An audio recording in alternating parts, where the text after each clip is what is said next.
Good afternoon, everybody. This is James Maurice from the EWeb News, and we're here with Claire A. Nelson. Dr.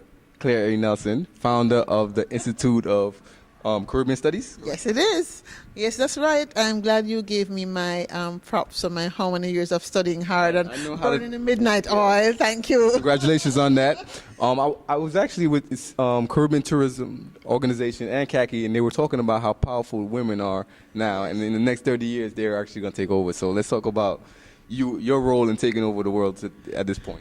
Well, I like to think we have a yin and yang approach. So I would not want us to take over, but I'd want us to surely share the power and have a masculine, feminine balance as God intended it, so that we can have a better world moving forward. So that's my role. But part of my role in that is making sure that we as Caribbean Americans do a better part in ensuring not only the future prosperity of America, but the future prosperity of the countries from which we come.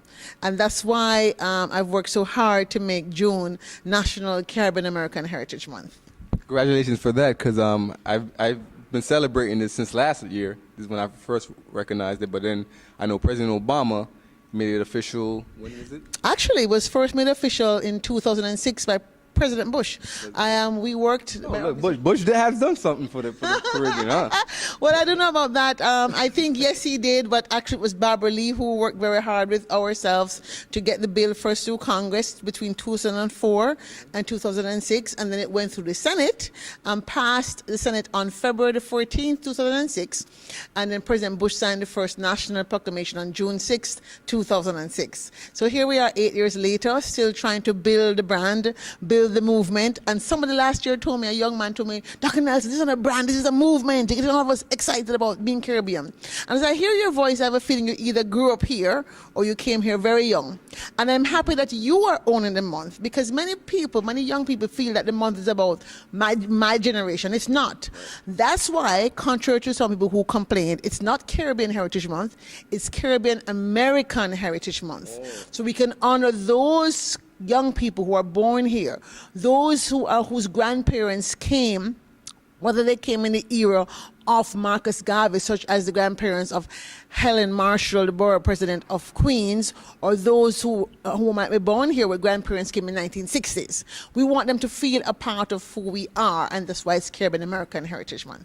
So what do we have going on for this month of 2013? What's been going on so far, and what should we be waiting on later on? Well, certainly in New York, a lot has been happening. Around the country, a lot has been happening, from Florida to Detroit, Boston, Jerk Festivals, Film Festivals, Anansi Festival. It's actually an 8-city event. It started in Florida, now it's also in D.C., Atlanta, so that's really great. And we get the kids involved. For ourselves, as the mothership, so to speak, we've been continuing to build new organizations. We have coming on stream this year a group in Detroit, a group in Jacksonville, so it adds to more people knowing about the month.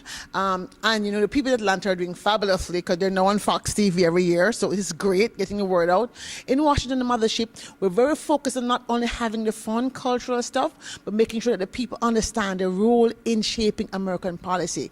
At the end of the day, it's the taxman and the politicians that are going to govern whether or not you have a job, whether or not you have a scholarship to go to school, whether or not your taxes are paid, whether you have affordable health care, whether you have a thing to start your own business. And so in Washington, we have the Caribbean American Legislative Week, and we want people to come to Washington. We don't like to march, except it's Carnival, and we're playing mass. Okay. We're not going to march. But we want people to come to Washington the last week of June to a series of events we have planned. We have an event for the faith-based community. We have a briefing at Inter-American Development Bank for those people interested in reinvesting in their home countries.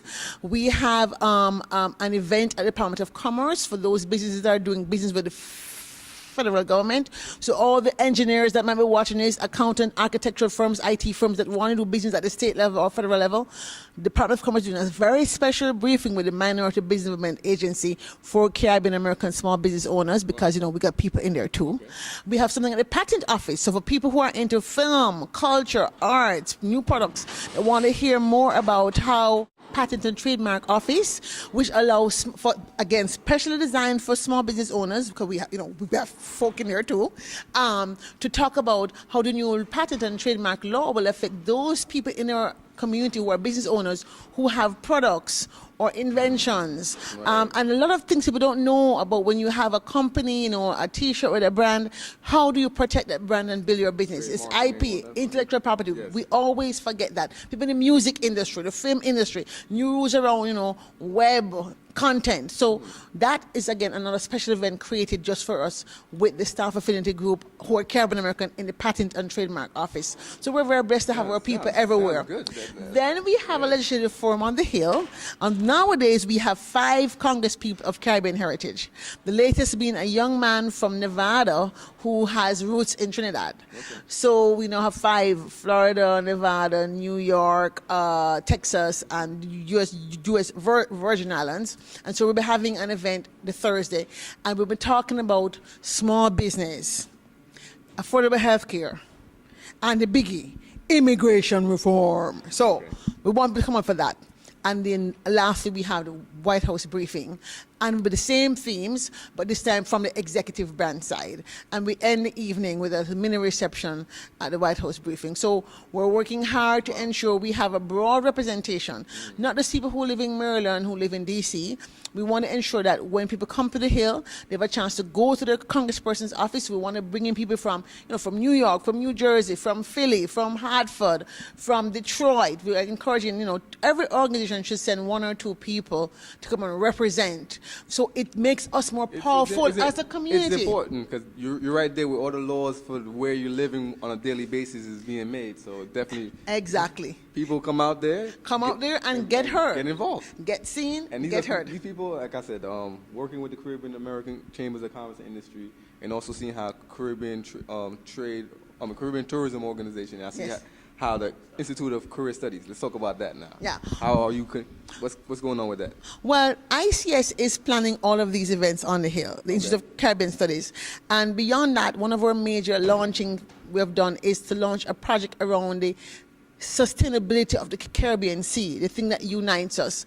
On June 8th is World Ocean Day, and we're going to go public with this new project, which is how do we get the Caribbean diaspora engaged in the voicing our concerns around the sea.